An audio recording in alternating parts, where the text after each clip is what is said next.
Welcome back to another episode of The Priest and the Futurist, a conversation to create the future.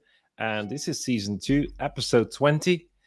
We're still stretching the second season, and today I speak with Mark, and I'm really excited to hear your feedback, your input, even if you listen to the podcast afterwards. But definitely when you watch live through the all the channels we're streaming, I really invite you to engage with us and just leave your comments, ask your questions, agree, disagree. It doesn't matter. It's all about having the conversation. Hmm. So, Mark, welcome. Thank you, Ariane. It is always a pleasure, my friend. But it's been a few months, and the sun has risen and shone all through summer, and here we are again now.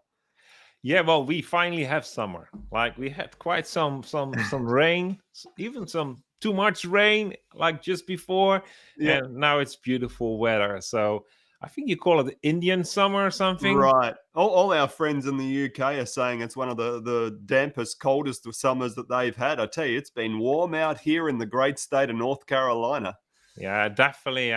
In the UK and also in the Netherlands and Germany and in the Alps, it has been wet, Mm, but it was a beautiful summer as well. So good, nothing to complain. good, So good. when we think about the future, one of the things that really got me, I would say, off is that we hear all these strange discussions, and strange in the sense that I heard that it's less than 50% in the US people trust government, Hmm. business leaders, or the media. In Europe, it's a bit more. Let's say, move to the left. So we trust the media for 60%, Hmm. but the government and those leaders, we also like somewhere in the middle, which Right, is in a way frightening when we right. think of we Yeah, elected them. yeah. And that's interesting because compare that to Norway, where they have actually quite a high trust in the government and their elected officials and the media, comparative to the rest of the world. Yeah. Yeah, and then when I think of like what's mainly in the media, and I saw it even like in one of the soccer uh, matches. But actually, it was between I think Sweden and the Netherlands or Norway and the Netherlands. Like everywhere, they are shouting for human rights, Mm. Yeah, and that just made me think we just survived the social responsibility, and I think I don't agree. mm. So maybe it sounds a bit that I'm from the right perspective because we always say, don't be that political correct. So Mm. I don't want to be political correct. I don't want to be offensive, but I definitely don't want to be political correct. Mm. But I think it's not about human rights or social responsibility. I think it should be about something different when we Mm. look to those numbers of the trust we have in the system. Mm. What do you think? Yeah, I agree. I think that social responsibility can only happen as far as my ability to be responsible for myself. I think that's just a key point, and we try to delegate this sense of responsibility out, which it feeds. I think something went wrong. We lost Mark in the connection. I hope he is joining us again soon. I don't know what is happening. That's with live sessions. Well, at least I hope I'm not kicked out of the session. No, Mark's coming back in session. Okay, And then I place myself again. So here we are, Mark. we're better. We're back. Don't know what happened there. Something changed. You look so much better. It's amazing. I jumped It's in the telephone box, back out again. Here we are. well, welcome back. You were just saying that social responsibility Hmm. makes no sense if we think outside having our own responsibility defined Right. and actually outsourcing responsibility. Mhm. Yeah, and if we were to look at the political divide, then typically speaking, because I know people on both sides that would disagree with the fact that that all responsibilities should be a social responsibility. But I think if we were to again generalize, I think it's fair to say that generally speaking, that on the left side of this conversation, you're going to find people are more likely to delegate out responsibility away from themselves to others. For example, you look at things like, oh, pandemics come, well, then why isn't the government paying me my extra money to help me survive? Yeah. Those sorts of statements that come out. Here in America, we've got a major problem of actually getting people back to work. In fact, I've been to many restaurants where it says, please be kind to our staff because at least these guys wanted to work. I've seen several signs with that written on them on the front door. And I just think that's really curious that people are going, well, why would I bother turning up to work when the government's paying me all this money? Now, others are saying, well, it's because they're afraid of COVID and this, that, and the other. Well, I'm sure there's some of that in there too. But I think fundamentally, it's highlighting this fact of this sense of, I don't have to take responsibility for myself. If the government is taking a social responsibility for me right now, I can just sort of fall helplessly into their arms. I think there's a problem with that. Yeah, I have to be careful because I think it's a bit different in Europe.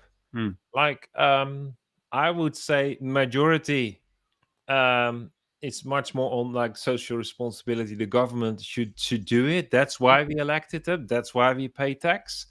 I think it's a minority that thinks, yeah, that's why we pay tax, and probably we have to pay more tax soon because we don't get it back. If you give them a finger, you lose your finger. I think that's a thing we are not that aware or not talking as much about in Europe. And if I just generalize, but what I see is that social responsibility is like a buzzword used, and I would say abused, to centralize a lot of extra control. Yeah. And because it's not like we look to the government, help, pay. We also look like help, decide. Yeah. And then tell me what I need to do. Yeah. And then we find out that we feel constrained. Yeah. So I think what you've got there is in the context of what we're discussing, control. For this type of control to happen, it's an unhealthy codependence that takes place, where the government is dependent on the people and the people are dependent on the government. And I just think that is a really unhealthy position to be in. I mean, again, I've got the framework of America. I've been here going on 12 years now. The currency devaluation is happening at an astonishing rate. In fact, I was reading something just the other day, and they said the value of $1 in America in 1913 versus the value of the dollar today, it's worth the equivalent of one nickel today of what you can buy versus what you could buy back in 1913. Well, I mean, that's not sustainable. And now we're printing more and more money. Why? Because the government needs people to want to vote them in. The people are now going, well, where's all our money? And what happens? You end up with massive currency devaluation. We can't sustain it. It's going to hit a wall here pretty soon. So we also lost the trust in our, let's call it, value certificate system.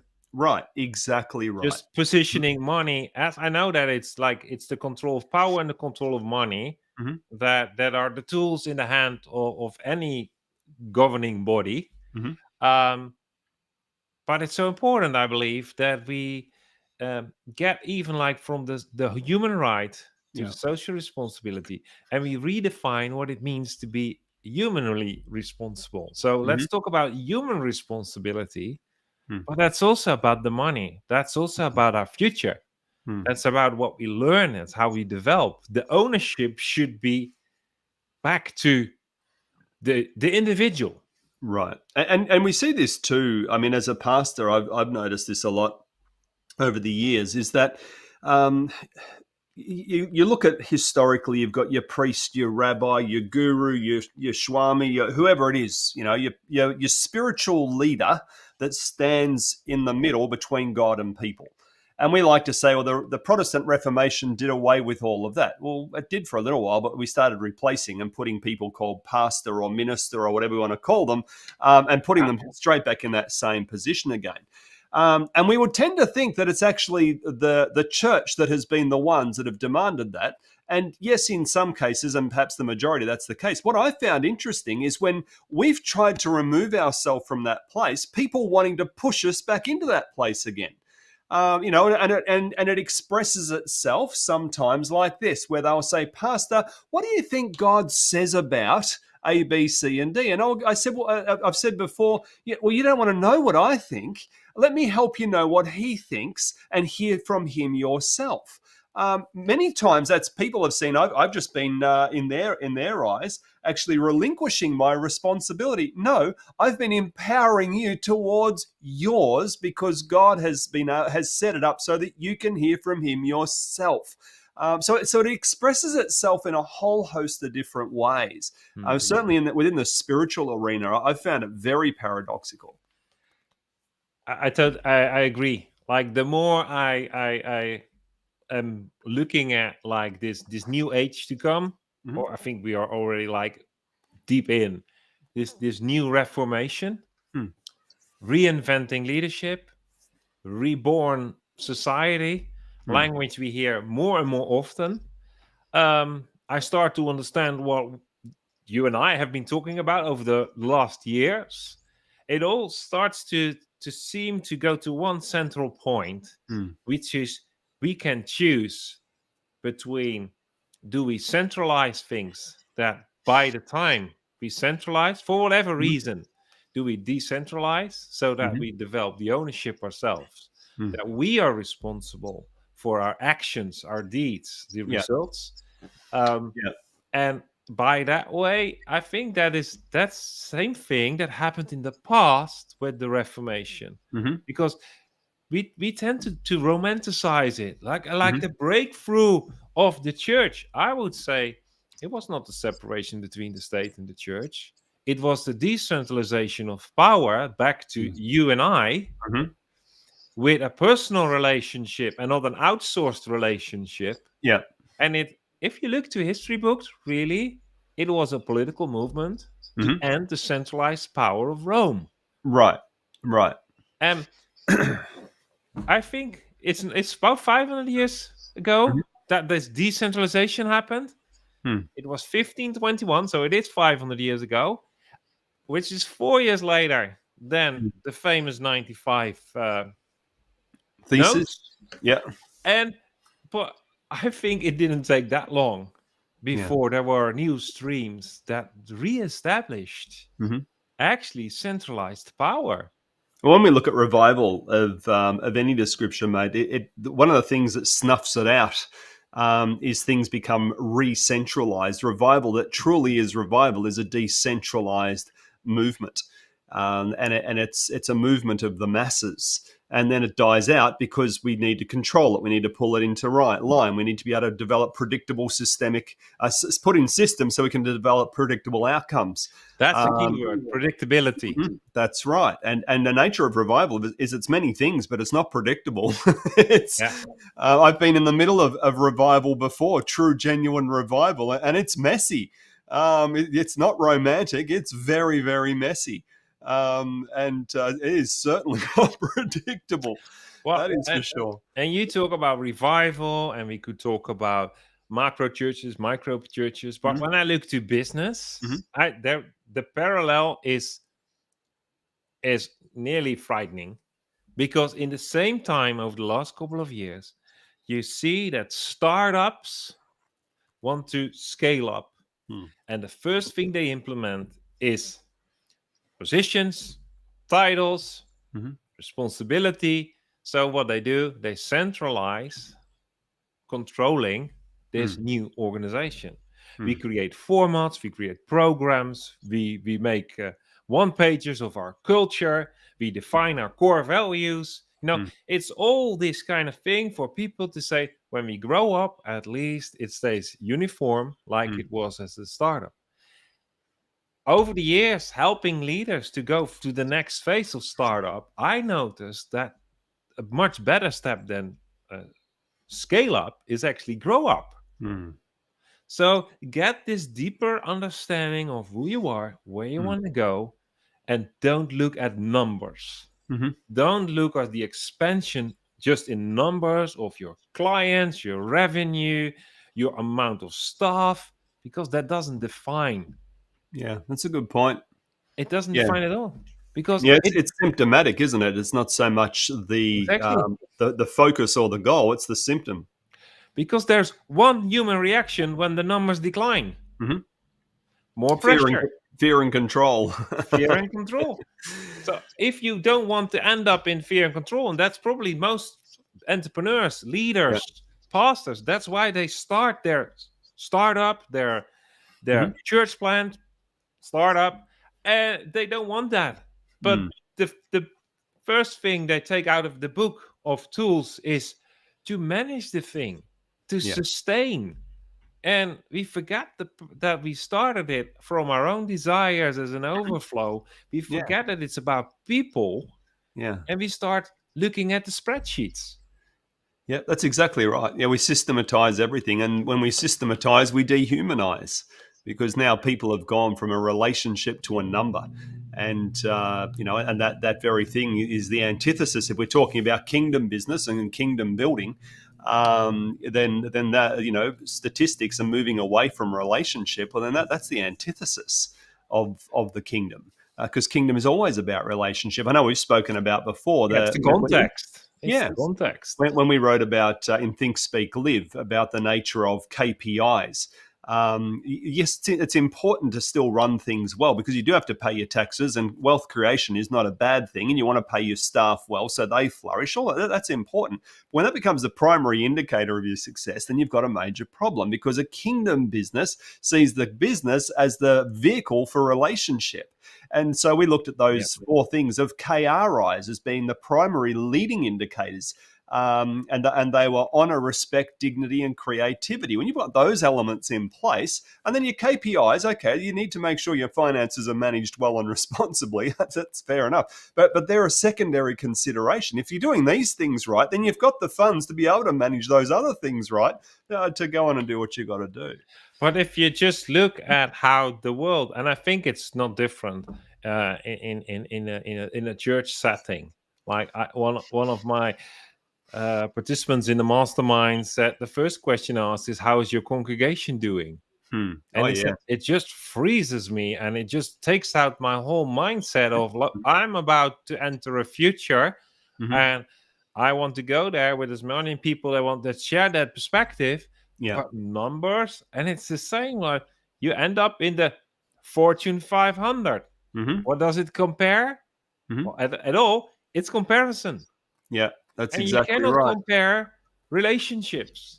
It was many, many decades ago, my friend. I have to say that now because I know how old I am. That I stopped going to pastors' conferences, and that was one of the reasons on the top of my list as to why I got sick and tired of the first question of how many are you running is the way Yeah. that it would be put, and then the next thing was what's your facilities like? And these are the questions that came out. Gosh, you must have a decent budget to run all that. How many staff have you got? I mean, these Yeah. are the questions. They're the first things out of the mind, out of the How mouth, did you rather. systemize? Exactly. And Yeah. then, oh boy, yours is better than Fred's over here. Everybody come and gather around this guy because he's got some insights and to help us to. And you sit there and go, am I really spending my time and my money and my energy on these sorts of environments and turning up? And I just got sick of it. I just couldn't do it anymore. But what we see is it is the common reference in a business, in a church. Well, you could say both are organizations, a Mm-hmm. way to sustain Mm-hmm. the continuation. We see that it's the reference. But Yeah. when we listen to the time and age we're living in, Mm-hmm. we see that it's stronger than ever. Yeah. That it's about you have to own your own future. Mm-hmm. And we don't say that word. We say that if you don't have your own dream, you will live someone else's dream. Hmm. If you don't want to be bossed or bullied around, you have to lead yourself.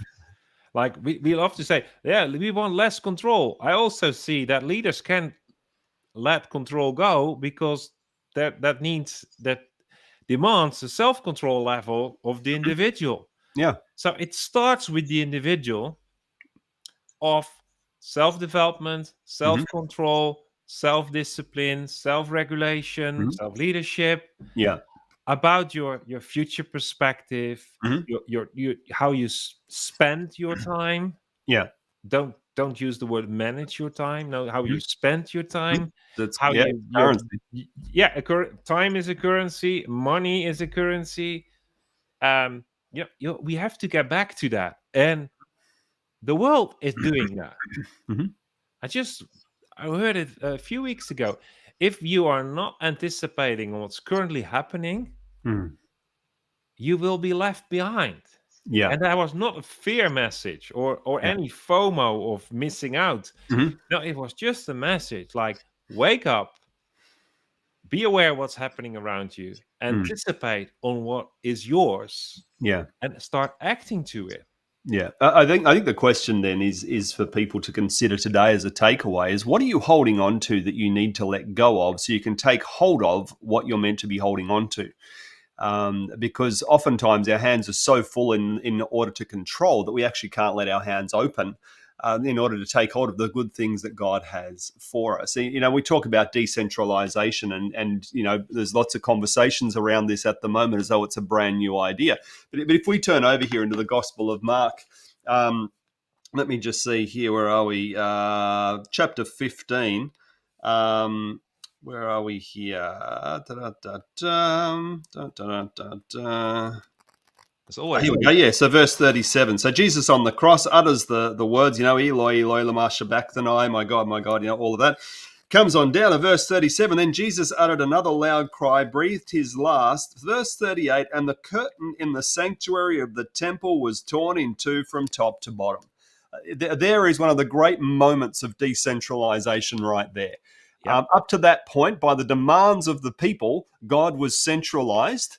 We had a king, we had a temple, we had all the things that we needed to have, and we had, if you follow the story of the nation of Israel. But then in this moment, something very significant happens when Jesus breathes his last. I put it this way: the genie was suddenly out of the bottle again, and there was no stuffing him back in. God decentralized. Jesus, prophesied about this when he said that the Holy Spirit will be in you. In other words, at that point, that the temple went from one geographical location to now being in the hearts of people. So the temple was now mobile and scattered. This was a decentralized move of God. God put a flag in the sand in that moment and said, now the manifest expression of his presence would no longer be bound to one geographical location. It now would be in the hearts of men scattered across the earth. And that for me is a beautiful picture of decentralization. It is, and it goes all the way to the end, because in one of the last chapters we read about a city coming Mm, down on earth, which is called the bride. yeah, So the bride is a city. That could be a revelation. yeah. But it is a city, and in the city is the rulership of God. Mm, Kings will bring and add their glory, yeah, and there is no centralized place to meet. yeah, So exactly. the meeting is even decentralized, Hmm. which means from the beginning to the end, God was about relationship Hmm. of him. He became human Yeah, to human. yeah. And I think that asks for us, like, wake up and don't be hit by another myth of a big bang when the Mm, world finally collapses and rises again in a new way, like we talked about with the dot-com bubble, because it right. doesn't. Things are gearing up, things are taking over, Hmm. and it's not an improved version. No. It's not a revival, it is a reformation, a Hmm. reinvention of society, leadership, Yeah. starting with you and me by knowing where we have to take ownership. Yeah, no, exactly right. Exactly right. And so self control, self responsibility from the perspective of the kingdom of God is one of the great gifts God has given to us. And when we exercise that responsibly, we become fully human. We become fully alive. God is our archetype. And we see perfect self control in God. We see perfect responsibility ownership taken by God, and we are to follow in those footsteps, to be imitators of Christ. Yeah, and so I just think like this is a good gearing up for a lot of other conversations, because Mhm. one of the aspects of decentralization is that it will give us so much color in Hmm. our conversations. It Yeah. is a daily invitation to have new creative thoughts, to have new revelations, new explorations, which means every conversation is like making it wider, Hmm. which means that we need to give it a place in our system Yeah. that we don't need to know. That's We don't exactly need right. to understand before we act. We I act love. before we sense it, and just look for peers to talk about it. Yeah, I love the expression of microchurch that we've been invited into, and it was an invitation because I certainly wasn't smart enough to come up with it in my own sense. It was an invitation by the Lord, and but just to that point, the beauty that we get to witness and see in these incredible expressions of people encountering the perfect love of the Father in different contexts around the world. And just I love it. I can honestly say people have asked me, the pastors have asked me, how many micro churches have you got? You know, they're still wanting to know okay, you know what the great question is? I actually have no idea right now. I really don't. And that tells me I've got to be doing something right now. Yeah. I mean, more than half the people I'm sure that are involved, I've never even met before. And I'm increasingly okay with that. But it's just beautiful. It's beautiful to see the expressions in different countries, in different contexts completely, and just love it. Yeah, which means you have tools, you have programs, but they're not there to be rolled out. No. They're there just as a service to others, Yep. to implement them in a unique way, and that is called relationship. Mhm. And And they're there for them to use or not to use if they want to. yeah, Entirely up to them. I got no, it doesn't bother me one way or the other. yeah, well, I completely recognize the pattern. Like we run these weekly mastermind groups, Mm, which is a peer-to-peer community for entrepreneur, creatives, leaders to actually accelerate by finding their voice mm, and getting focus. And we just see like it's so important to actually be in a safe place with mm, your peers where you can ask that awkward question that is really important for you but you normally can't ask, mhm. simply because it could confuse people. Yeah. Like, are you putting a question mark after our ground rules? No, but I have need reflection. I need to ask them. Just like it could update them, or it could be right that they are confirmed again. Mhm.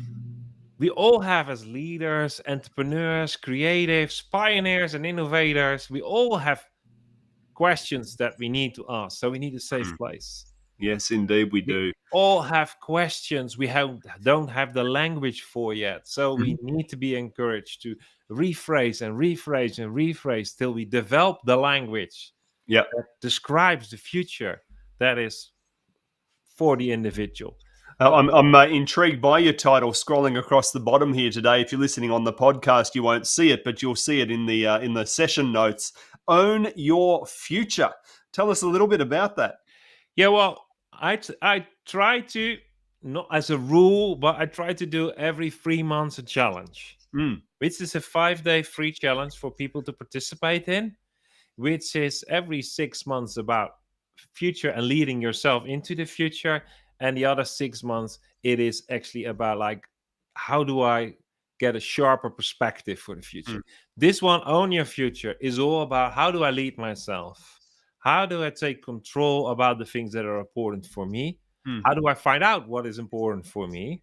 And how can I be with peers that inspire me? mm, So the challenge starts September 20th, which will be 5 sequential days, same hour, which is 7 p.m. Central European time, mhm. which is 1 p.m. On the East Coast. East Coast. Yep. It's just after breakfast Mm-hmm. or coffee on the West Coast, 10 a.m.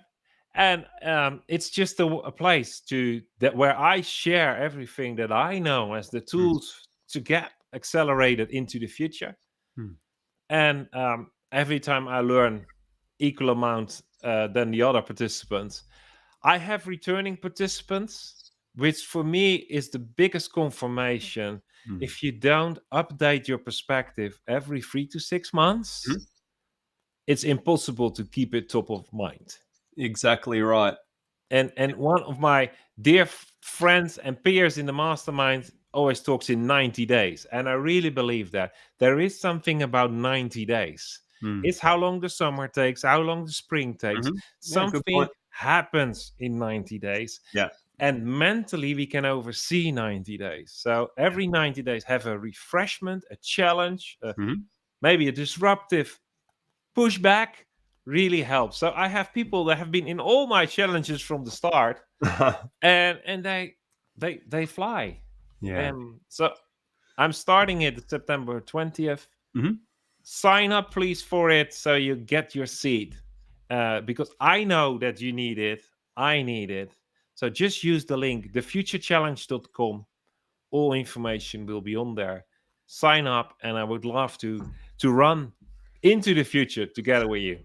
Fantastic. We'll do that, guys. Get out there and own your future. And thefuturechallenge.com. Get your registration in for this 5 sequential days, September 20 through 24. You don't want to miss it. Get yourself realigned for the next 90 days. This love what this guy carries here. So you want to make sure you get the most out of that and get ready to kick the door down of 2022 and rock and roll. Exactly. And Yeah. well, Mark, thank you for your time.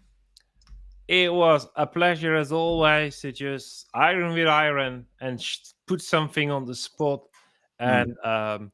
And I really encourage everyone who has listened or will listen to it, get it out of your system. Start connecting. Start Mm. communicating. Reach out to Mark. Reach out to me through comments, or just send an email. Most of you know, if you follow this on channels, you can get hold on our contact details. So do it. Do yourself a favor.